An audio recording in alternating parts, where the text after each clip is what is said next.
அது சரி. ஆமா. என்னப்பா முன்னால போ பின்னால வரான்னு சொன்னாருங்க. வரட்டும் வரட்டும்.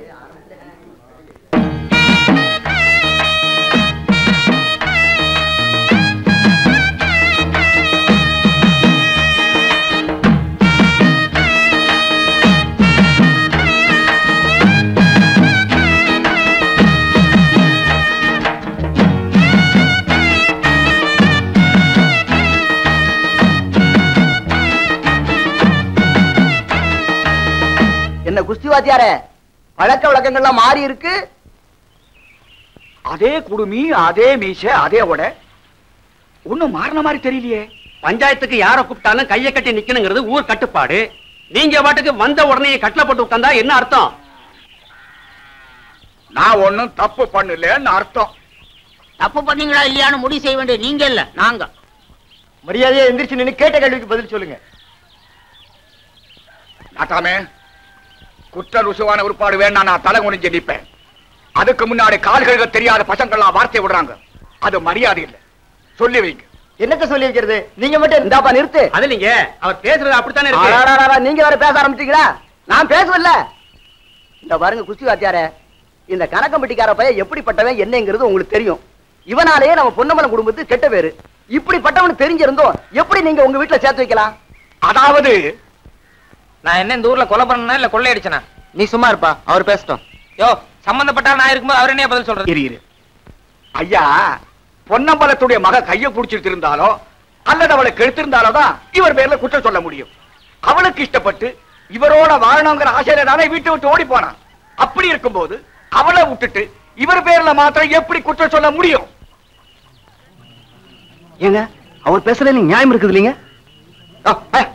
அந்த ஆளு வேணும்னா விதண்டாவதம் பண்ணிட்டு இருக்காங்க. இப்படி கேட்டோம்னா சரிப்பட்டு வராதுங்க. வேற எப்படி கேட்கறதா உத்தேசம்?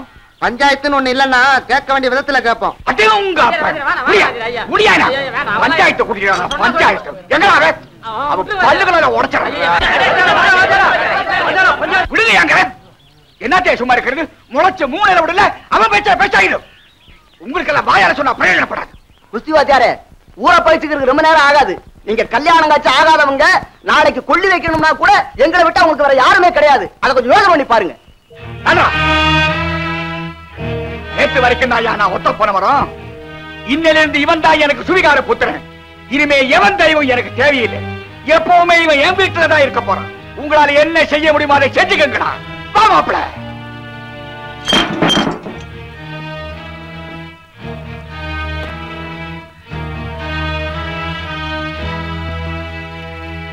என்னடா இது? அரிசி பருப்பு எண்ணெய் என்னென்னமோ வாங்க போனேன், ஒண்ணும் கிடைக்கலையா? எல்லா சாமான் கடையில இருக்கு, ஆனா நமக்கு தான் கொடுக்க மாட்டாங்களாம். கொடுக்க மாட்டாங்களா? நீ காசுக்கு தானே கேட்ட, சும்மாவா கேட்ட? கரகட்டுங்க, ஊர் பஞ்சாயத்தை எதிர்த்ததுனால நம்ம 3 பேத்தையும் ஊரை விட்டே ஒதுக்கி வச்சுட்டாங்களாம். இனிமே யாரும் பச்சை தண்ணி கூட கொடுக்க கூடாதுங்கிறது பஞ்சாயத்துக்காரங்க முடிவுங்களாம்.